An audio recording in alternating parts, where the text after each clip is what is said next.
Agora foi. Vai Beleza. lá, pode começar. Boa noite, pessoal. Meu nome é Beatriz, sou R1 de Medicina Intensiva do Paulistano, sob supervisão da Amine, que é cardiointensivista pelo Dante. A gente vai apresentar hoje o MINT. O MINT ele é um trial que foi publicado em 2023 no JAMA, e ele buscou comparar uma estratégia liberal versus uma estratégia restritiva de transfusão de sangue no paciente com infarto agudo do miocárdio e anemia. Bom, só para contextualizar, a anemia ela é uma condição clínica muito comum, né, no nosso dia a dia e também no paciente infartado, e ela está relacionada a piores desfechos e mortalidade por todas as causas. E a estratégia de transfusão no paciente infartado, ela é um tema controverso. Por quê? Apesar do nosso racional, né, pensar que, baseado naquela fórmula de delivery de O2, quando o paciente está infartado e o coração está mal perfundido, e as coronárias, elas trabalham com altas demandas de O2, se você aumenta HB, consequentemente, você vai melhorar a perfusão e o aporte de O2 ali, reduzindo isquemia e redução de reinfarto. Em contrapartida, a gente pode ter também uma sobrecarga de volume com a transfusão, as reações transfusionais, né, como taco, trale, hiperviscosidade, favorecendo eventos trombóticos, um estado inflamatório maior. Então, temos esses prós e os contras aí que já foram indagados, né, anteriormente, e o que nós tínhamos de evidência até então eram evidências pouco robustas, com amostras muito heterogêneas, estudos que misturavam crianças com adultos, com pacientes cirúrgicos, e o último, antes do MINT, mais robusto, que a gente tinha era o Reality, que ele foi publicado no JAMA em 2021, com uma amostra aí de 600 e poucos pacientes, e ele não mostrou diferença entre a estratégia liberal ou a restritiva de transfusão de sangue no paciente infartado. Então, chegamos no nosso estudo, que é o MINT. Ele foi publicado, né, em novembro de 2023, realizado em 2017. E, diferentemente dos estudos anteriores, foi um estudo com um N muito maior. Foi um N de 3.504 pacientes, um ensaio clínico aberto, randomizado, em 144 locais, incluindo o Brasil, aí Estados Unidos, Canadá, França, Nova Zelândia e Austrália, selecionados pacientes adultos maiores de 18 anos, com infarto e anemia, né, que era definido como HB abaixo de 10, dentro de 24 horas antes da randomização. E foram selecionados pacientes com infarto tipo 1, 2 ou 4. E aí, só para a gente relembrar, o infarto tipo 1 é aquele causado pela instabilidade da placa aterotrombótica. O tipo 2 é causado pelo desbalanço entre oferta e demanda, que, né, é o caso dos pacientes que têm anemia, e o tipo 4 é associado à intervenção percutânea. Então, no estudo, eles tinham os critérios, né, de elegibilidade e de inegibilidade. Os de elegibilidade eu acabei de falar, né, os maiores de 18 anos, infarto com ou sem supra, HB menor que 10 nas últimas 24 horas antes da randomização, e eram inelegíveis pacientes com sangramento ativo, com cirurgia cardíaca programada, em tratamento paliativo, ou aqueles que se recusavam a receber a transfusão. Daí, como que era feita essas duas estratégias? No grupo liberal, depois da randomização, eles transfundiam um concentrado, e depois transfusões subsequentes, até atingir o alvo de 10 na alta do hospitalar ou 30 dias depois. E na estratégia restritiva, se a hemoglobina estava menor que 8, eles poderiam fazer a transfusão. Se tivesse menor que 7, a transfusão era fortemente recomendada, ou se o paciente tivesse sintomas de angina, sem controle com medidas clínicas, medicação.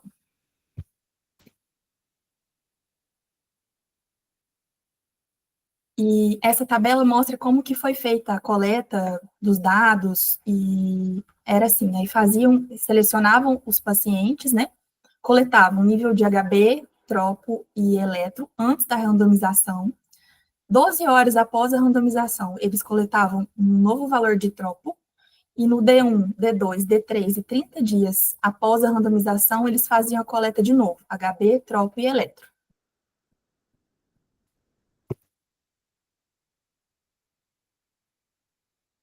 E o que, que eles buscavam no estudo? Né? O desfecho primário era um desfecho composto por infarto ou morte por qualquer causa até 30 dias após a randomização, e desfecho secundário, infarto ou morte em 30 dias, ou composto de morte, infarto, revasque guiado por isquemia ou reinternação por isquemia em 30 dias. A análise estatística do estudo. Eles fizeram um estudo piloto prévio que mostrava que, com essa amostra de 3.500 pacientes, o estudo ia ter 80% de poder para detectar uma diferença relativa de 20% entre os grupos na incidência do desfecho primário. Todas as análises foram conduzidas na população com intenção de tratar.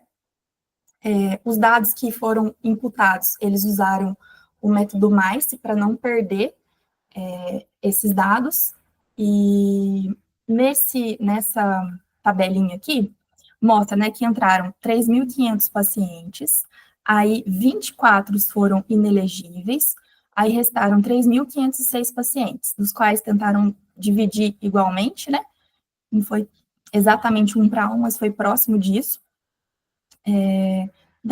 Na estratégia restritiva, cerca de 20% tinham dados incompletos, e na liberal, cerca de 37 tinham dados incompletos, mas através da estratégia usando o MICE, poucos casos foram imputados, então teve poucas perdas aí nesse estudo. Bom, aí aqui essa tabelinha mostra as características dos pacientes da baseline. Uma idade média aí de 72 anos, mais mulheres, né, discretamente mais mulheres do que homens, brancos. Aqui a gente vê também que bastante paciente aí com DAC multiarterial, com mais de 50% de obstrução, e insuficiência cardíaca moderada, entre 30% e 45% de fração de ejeção. Pacientes também com IC descompensada, a maioria também com infarto sem supra, e a maioria com infarto tipo 2. Aí aqui nos resultados, a gente tem um gráfico, esses dois gráficos aqui comparam, né, o nível de hemoglobina que ficaram durante o estudo nos dois grupos. Em laranja, a gente tem a estratégia liberal, em azul, a estratégia restritiva. Na restritiva, então, ficou uma média de HB aí entre 8,6 e 8,9, e na estratégia liberal, de 10,1 a 10,5. E nessa tabela aqui, é interessante que eles mostram a quantidade de unidades que foram usadas nos dois grupos, né?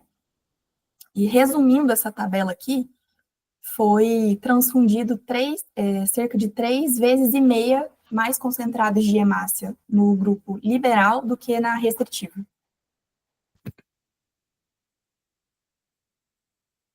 Aqui já vem os desfechos desfecho primário, né, que é composto por infarto, né, reinfarto e morte em 30 dias.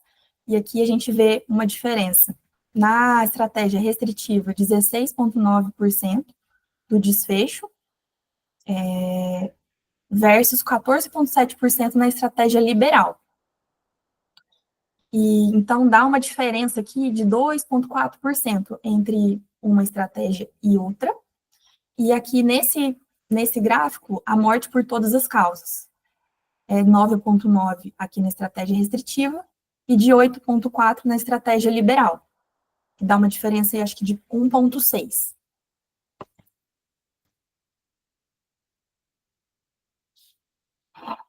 Então, aqui nos desfechos também, de novo, nessa tabelinha. Teve diferença, a mesma coisa que está no gráfico. reinfarto ou morte, então 16,9 versus 14,5, favorecendo mais a estratégia liberal.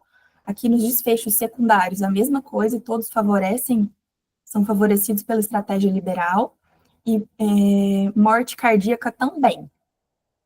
Porém, todos esses resultados, eles não tiveram significância estatística, apesar do número bruto favorecer mais a liberal. E aqui também a gente tem uma tabela dos subgrupos. Esses subgrupos, eles foram divididos anteriormente ao estudo, eles já tinham isso meio que pré-estabelecido. E a mesma coisa, ó, no infarto tipo 1, a estratégia liberal, ela é melhor. No infarto sem supra também. Em paciente com doença renal crônica também. E na anemia crônica, isso aqui é um dado interessante, favoreceu mais a estratégia liberal. Basicamente todos aqui, se a gente for olhar.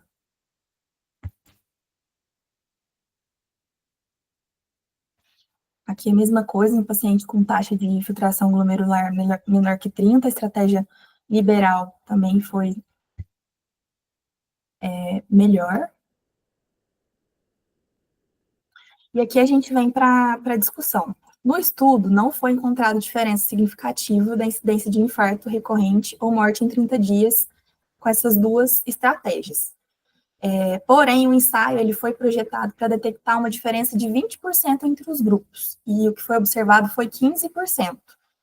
E a crítica está aqui, nesses 15%, a gente, né, ao meu ver, não é algo de se ignorar, é algo importante, e tem alguns questionamentos que surgem aí. Será que é porque foi um grupo muito heterogêneo? Ou os pacientes tinham uma prevalência aí de pacientes mais com infarto tipo 2, que é aquele tipo de infarto, né, que tem a ver com oferta e demanda de O2, e pacientes com anemia crônica, eles são mais adaptados, isso pode ter diminuído o poder estatístico do trabalho. Com relação ao desfecho de segurança, não houve muita diferença.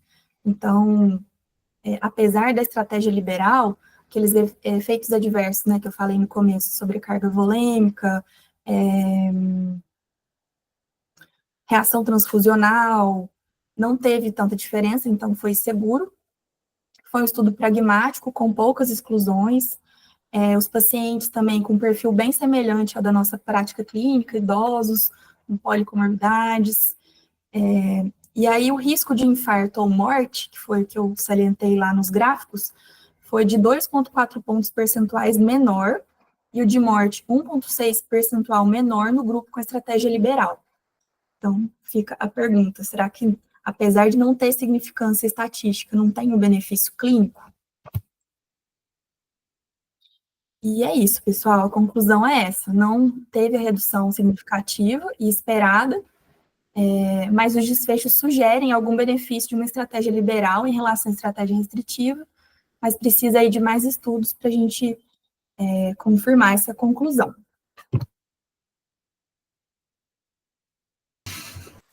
Ah, que sacanagem.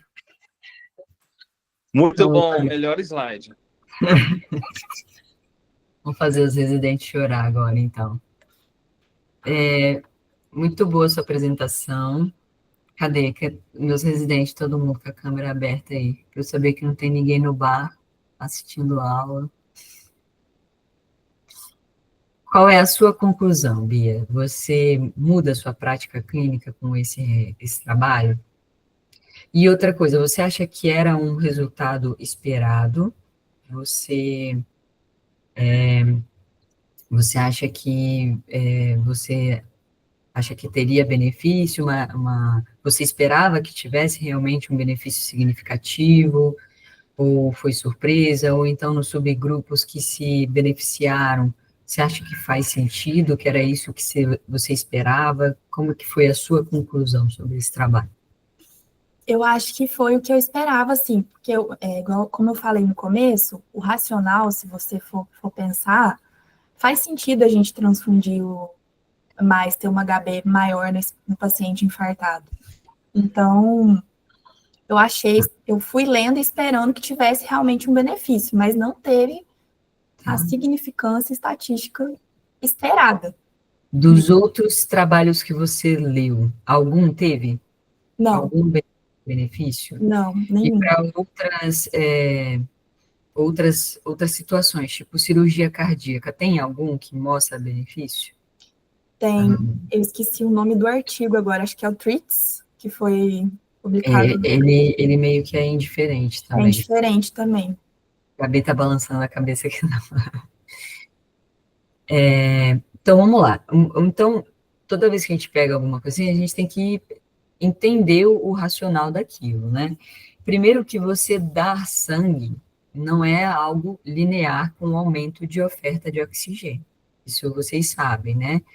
Então, a transfusão de sangue, ela muda a viscosidade, a oferta, a capacidade de entrega, ela não é a mesma que a do sangue nosso, né? Sem contar que você tem alguns outros Kinder Ovos aí junto do sangue. Então, tem o potencial inflamatório, tem o potencial antigênico, tem a sobrecarga bulêmica, tem taco, trale, enfim, reação hemolítica, tudo isso. Então, não é algo, como tudo na medicina, não é algo que a gente pode fazer deliberadamente, né? Tipo, vamos dar sangue porque sangue é bom. Então, daí que vem o racional de fazer esse tipo de estudo. E apesar da, das observações aí estatísticas, né, de que eles esperaram uma diferença maior do que eles tiveram, que talvez possa ter reduzido o potencial significativo do trabalho, e que se essa amostra tivesse sido ajustada de forma melhor, talvez o trabalho tivesse sim sido positivo. Eu acho que a gente tem que pegar e ver como um todo. Agora, uma coisa que você falou, volta lá. Volta naquela tabela onde você mostra os subgrupos do que foi aí. Peraí, aqui, né? Isso. Você falou que o tipo 2 é o infarto onde eu tenho redução de oferta e demanda, certo? Eu tenho Isso. desbalanço entre oferta e demanda. Você não esperaria que o trabalho fosse melhor para esse tipo de paciente? Sim, Não foi o que você encontrou, né? não. E aí? Esse é um ponto muito importante, que tem que ser levado em consideração. Você me falou que tudo era como você esperava. E aí? É, gente, a gente não pode pegar análise de subgrupo e tomar como verdade, tá? Mas a gente tem que pegar isso e abrir uma janela na nossa cabeça. O que eu penso? Eu, como cardiologista, tá? Vamos lá. Entre infarto com supra e infarto não sem supra. Por que você acha que nenhum dos dois, e principalmente o com supra, não se beneficiou menos?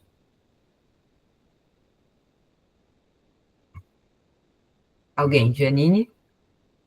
Helder? Aline?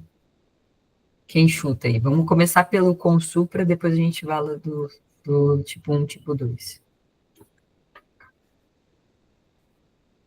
Gabi, você que está com a janela aberta aí, porque os outros eu acho que nem estão na... Eu consigo pensar assim, se eu fosse. É um chute, tá? Tá.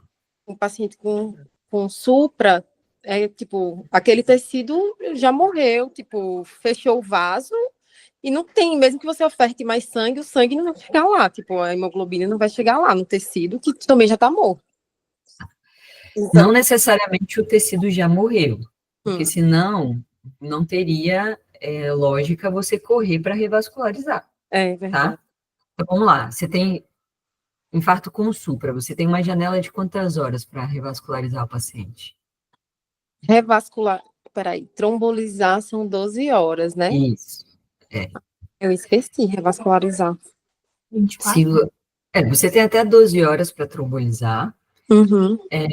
Se você tiver no seu serviço trombólise, é assim que você, tempo, 1 hora. Se você tiver hemodinâmica, você pode até ter uma janela de 2 horas para preferir a hemodinâmica.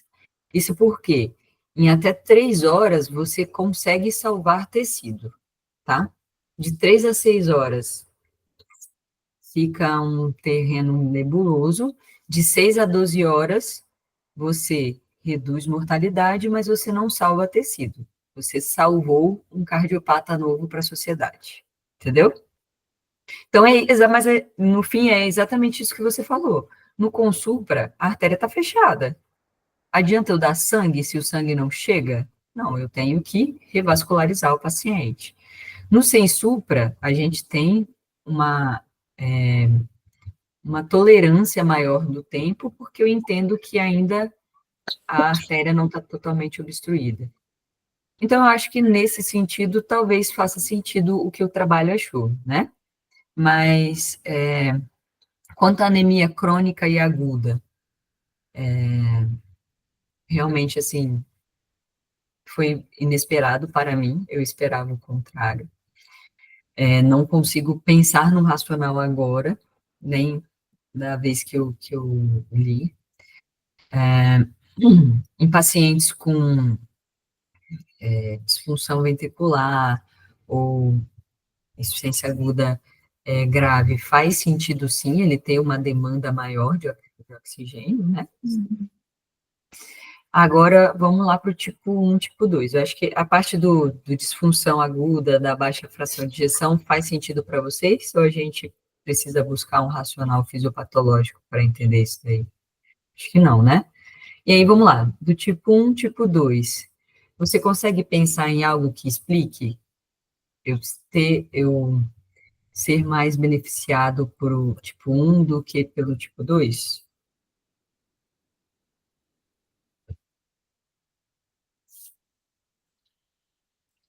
Vamos lá. Tipo 1 é um infarto com consequência de um trombo ou alguma coisa que desloca um processo aterosclerótico que desloca e obstrui o vaso agudamente, certo? Sim. E aí, acho que é interessante falar que muitas vezes as placas que são causadoras desse tipo de infarto nem são aquelas gigantescas que a gente vê, tá? São placas mais instáveis, com uma película ali, a capa de fibrina mais fininha, que são, ou seja, às vezes são placas recentes e tudo mais. Mas então eu tinha uma artéria que estava pérvia e de repente veio um trombo e tapou, né? E agora o tipo 2, ele pode acontecer numa pessoa que não tem obstrução? Pode, mas ele é mais comum na pessoa que já tem obstrução, entende? Então, por Sim. exemplo, se eu colocasse um paciente triarterial para correr, o que ele faz? Ele sente dor, certo? Por quê? É muito mais fácil alguém que tem as coronárias pérvias conseguir se adequar a uma demanda de oxigênio maior. E aí, como é que a artéria faz isso? Vasodilatando, certo? Sim. Do que aquele paciente, o paciente que ele é cronicamente obstruído, ele perde a capacidade de vasodilatação, entende? Porque ele já está no seu máximo cronicamente. Então, no momento de aumento de demanda, eu perco a capacidade de vasodilatação, então eu acabo ofertando menos. Então, por mais que o tipo 2 possa acontecer em outros tipos de infarto, é mais fácil que ele aconteça em pacientes que já têm alguma lesão. Faz sentido? Sim. Em pacientes que já têm alguma lesão, algumas vezes a gente tem algo que chama de miocárdio hibernante. Vocês já ouviram falar isso? Eu já ouvi falar, mas eu acho que foi relacionada depois da trombólise. Eu não lembro. Eu já ouvi. Porque muitas vezes a gente confunde entre miocárdio atordoado e miocárdio hibernante. Pode ser o atordoado. O miocárdio hibernante é aquele miocárdio que ele é agudamente pouco perfundido ou menos perfundido, e aí ele reduz o metabolismo dele, então ele diminui a sua força contrátil, como se fosse um urso que dorme no inverno, mas ele ainda tem a capacidade de acordar e voltar a receber mais, entendeu? Então, por que eu estou falando isso? Porque talvez no infarto tipo 2, eu tenho um tecido mais adaptado, um menor metabolismo, Sim. sabe? E no tipo 1, não, foi algo que aconteceu agora. Isso, estou falando que é algo certo para vocês? Não, é algo que eu pensei quando eu li esse estudo, algo que para mim, na minha cabeça, justifica esse achado que não era o esperado, certo? E por que eu estou falando isso tudo? Porque esse é um estudo que não vai mudar diretriz. Ele não é positivo, com todas as palavras, mas ele deve mudar a nossa conduta. Porque talvez em certos tipos de paciente eu deva individualizar a minha conduta. Então, um paciente inflamado, já vasoplégico, que está ali num estado que talvez o pouco de oferta e demanda não vai ser o mais, então, talvez eu deva segurar a transfusão. Sangue é um recurso limitado, né? A gente, inclusive de difícil obtenção, né? Todo mundo que doa, a gente sabe que uma bolsa de uma pessoa não vai gerar muita coisa, então faz sentido a gente racionalizar o uso do sangue, né? Mas em certas pessoas, eu também não preciso ficar segurando a transfusão e não transfundir só porque ele tem um HB de 8,2 e não é o nosso 7, entendeu? Então, por exemplo, é aquele paciente que tem uma fração de ejeção super reduzida, que está sob um estresse novo, ou um infarto novo, ou alguma coisa nova, e está com a demanda super aumentada e não tem essa capacidade de aumentar a demanda em débito cardíaco, entendeu? Então, talvez nele faça sentido eu dar mais recurso de conteúdo de oxigênio, né? Pensando ali na fórmula de oferta de oxigênio, que é débito cardíaco e conteúdo de oxigênio. Fez sentido? Sim. Então, toda vez que a gente pega um estudo, não adianta ler só o resultado e a conclusão. A gente tem que pegar e tentar fazer com que a evidência, a medicina baseada em evidência, encontre com a fisiopatologia e aquilo faça um sentido na nossa clínica. E aí, no nosso dia a dia, a gente vai encontrar o nosso jeito de saber quem é o paciente que precisa transfundir, quem é o paciente que eu posso ser mais restrito, né? E quem é o paciente que eu talvez deva ser mais liberal. Justo? Justíssimo. Mais alguém quer fazer alguma consideração? Chefe, Não? eu estava assistindo uma vez uma aula da amiga falando sobre isso, e aí ela estava falando daquele artigo que ela está procurando por aqui, que é aquele artigo Senhorita, que saiu recente, que fala mais a favor da transfusão, né? Mas, enfim, não sei se você sabe. Os outros estudos, Gabi, para falar a verdade, nenhum consegue bater o martelo, mas a maioria tende a ser mais a favor do liberal, entendeu? Eu acho que é uma questão de matemática, né? Por mais que tenha tudo aquilo que eu falei de viscosidade e tudo mais, você acaba tendo mais oferta de oxigênio, né? Então, eu acho que é uma tendência que a gente vê nos estudos, eles tenderem a ser a favor do liberal, mas nunca conseguem bater o martelo. E também outra coisa que também no meu estudo, que é parecido com o da Bia, que inclui, né, a transfusão, eles colocaram essa chance de mudança 20% muito alta. Nem a AS, nem vários outros não alcançaram. Então, talvez se ele tivesse colocado mais baixo, teria aprovado possível. Ele tem algumas coisas estatísticas aí que, para ser sincero, eu não sou a chefe mais adequada para dar aula sobre isso. Eu enfocada em falar mais da parte cardiológica. mas ele tem algumas coisas estatísticas aí, inclusive algumas estimativas não são ajustadas, ou seja, tipo, paciente que descontinuou, eles assumem que não teve evento e tudo mais, e qual é o grau de interferência que isso tem, entendeu? Mas eu acho que é um estudo que faz a gente pensar e realmente raciocinar e mudar a nossa conduta, né? Mas, Amine, na sua prática clínica, assim, qual que é a sua opinião? O que que você já viu que tem benefício? Você achou que valeu transfundir? Nível E de evidência aqui. Opinião de Hum, especialista. Eu acho que quem já rodou comigo, Gabi e Janine principalmente, e você também já rodou comigo, às vezes eu gosto muito de racionalizar as coisas, né? E às vezes eu fico até cutucando vocês mesmos, assim, mas e por quê? E por quê? E por quê? Por quê? Porque a gente tem que encontrar, assim, não sei quem não sabe dessa informação, mas eu fiz engenharia antes de fazer medicina, então minha cabeça ela é muito física, por isso que eu fiz cardiologia. E cardiologia é só física, né? Então eu tento sempre buscar esse racional fisiopatológico mesmo. Bom, vamos dizer assim, um paciente, vou dar alguns exemplos para ver se vocês entendem o que passa na minha cabeça, né? Tem um paciente que foi para uma Revasc, certo? E aí ele foi para a Revasc com uma HB de 14, tá? Ele volta no segundo PO, e aí é uma coisa que talvez vocês não esperem. O HB ele não vai cair no primeiro PO, não vai cair no pós-operatório, ele vai cair no segundo, no terceiro, e vai, entendeu?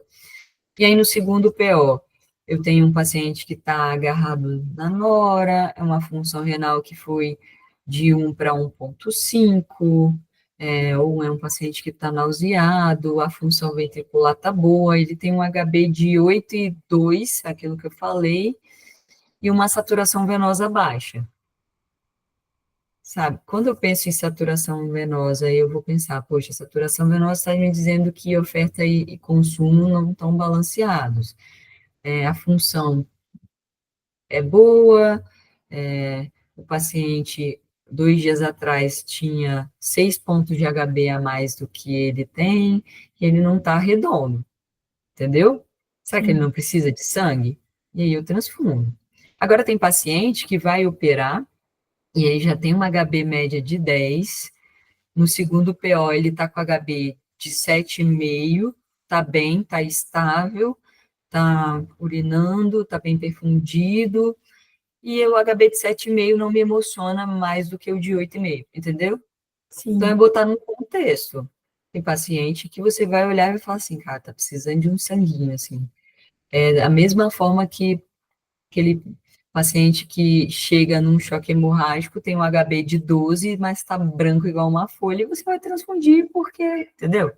Não é um número que está te falando que você deve transfundir ou não, é a situação clínica. É o choque hemorrágico, é a clínica do paciente, é o exame físico, é o exame, entendeu? Então, nunca vai ser só o número. É uma coisa que você botou lá o lágrimas do paciente. Teve uma vez que a residente veio falar comigo, ela veio discutir, ela falou assim, tal paciente. Eu falei assim, o paciente que ainda está entubado, né? Aí ela falou assim, não, ele está estubado. Aí eu falei assim, não, ele está entubado. Aí ela pegou a passagenzinha de plantão e falou assim, me passaram que ele está estubado. Aí eu falei assim, mas você veio discutir sem ver o paciente? Porque a gente não trata número, a gente não trata exame de sangue, a gente não trata a fração de ejeção, a gente trata o paciente e a situação clínica dele, entendeu? Então, a gente se embasa em evidência, em estudo, em teoria, para ir construindo uma clínica, uma clínica que seja nossa, que seja a mais correta possível. A gente, na medicina, igual o Leandro falou na aula dele, né? Pouca coisa que a gente usa realmente tem evidência, né? Então, se a gente está num mundo que é nebuloso, a gente tem que construir a nossa clínica, mas ela tem que ser a melhor baseada possível. Não dá para eu dizer que eu faço alguma coisa baseada em vozes da minha cabeça. Eu tenho que ter um racional para aquilo e algo que me respalde clinicamente e até legalmente, às vezes, né? Mas essa coisa essa análise fina, vocês vão construindo nisso. É lendo um livro, é pegando um estudo e detalhando os pormenores, é raciocinando sobre os achados, como a gente fez aqui agora, entendeu? E aí, você nunca vai perder e individualizar o seu paciente. Seu paciente, ele nunca... Eu tenho o meu chefe lá do Dante, ele fala assim, toda vez que chega um paciente meio fora da curva, ele fala assim, esse paciente não leu o livro, né? Tipo assim, como é que o cara chega todo errado desse jeito, não tá nem para um lado nem para o outro. Mas assim, nenhum paciente lê o livro, ele nunca vai chegar, raramente vai chegar igualzinho àquela clínica do livro, entendeu? Você não pode esperar isso. Então, você tem que ir construindo esse raciocínio na sua cabeça. E a gente está aqui, como diz o Gabriel, para dizer não, quando vocês estiverem saindo da curva. Tá certo. Fechou? Mais alguém? Boa. Então, vamos parar de gravar, peraí.